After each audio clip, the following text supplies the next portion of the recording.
কি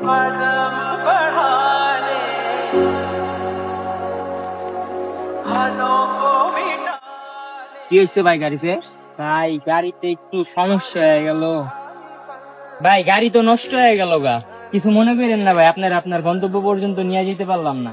আরে ভাই সমস্যা নাই, অন্য কেউ হলে তো ভাই গাড়ির বকাবাজি করতো, আপনি তো ভাই ভদ্রভাবে বললেন, সমস্যা নাই। নেন ভাই গাড়িটা রাখুন। আচ্ছা ভাই, আপনি তাইলে আরেকটা গাড়ি দেখে যান। আর সমস্যা নাই, দেখেন ভাই। সারাদিনের টাকাও ম্যানেজ করতে পারলাম না, মহাজন রে গাড়ির টাকা জমা দিতে হইব, এই সময় গাড়িটা নষ্ট হয়ে গেল গা।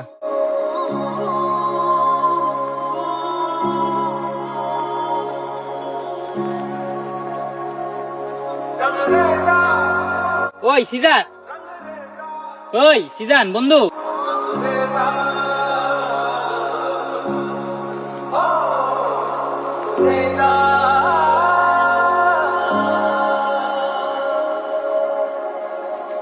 এই ওরে রিয়াত না, এতক্ষণ ধরে দাঁড়ায় রইছি, তুই আমার একটা বারও ডাক দিল না, বুঝলাম না ব্যাপারটা।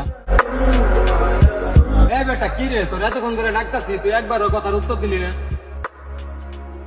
বেটা বন্ধুরা একবার ডাকও দেস না, তোর কতক্ষণ ধরে ডাকতাছি, আরে না আমি দাঁড়ায় রইছি। বন্ধু তোরে আমি কিভাবে ডাক দিমু তুই বল? তুই দেখ তোর পরিস্থিতি আর এই যে আমার পরিস্থিতি, আমার তো তোরে ডাক দেওয়াটা সাধে না। আরে বেটা আমার যে ড্রেস আপ দেখতেছস, এটা তো কিছুদিনের ব্যাপার, আর তোর আর আমার বন্ধুত্ব তো ওই ছোটবেলা থেকে। পোশাক আশাক দেখতেছস, এগুলো তো ভাই আমি অল্প দিনে পাইছি আমার বিজনেস এর মাধ্যমে, এটা তো কিছুদিনের ব্যাপার। আর হ্যাঁ, এটা তো ভালো করে জানো যে ব্যবসায় লস আছে লাভ আছে, তো আমি যদি ব্যবসায় লস খেয়ে যাই তাহলে আমিও তো আগের মতন হয়ে যাবো। আবার আমার পরিস্থিতি ভালো হবে খারাপ হবে, আগের মতন হবে, তোর আর আমার বন্ধুত্ব তো কখনোই শেষ হবে না। বন্ধু আমি ভুল ভাবছিলাম, আমি ভাবছিলাম তুইও বাকিদের মতো ধনী হইয়া গরিবদের, আমাদের মতো মধ্যবিত্তদের ছোট মানুষ মনে করস। আরে বন্ধু, আমরা ধনী হই আর গরিব হই, ঠিক আছে, আমরা তো মানুষ নাকি? এর থেকে বড় কথা হচ্ছে তুই আমার বন্ধু, বুঝছ নাই?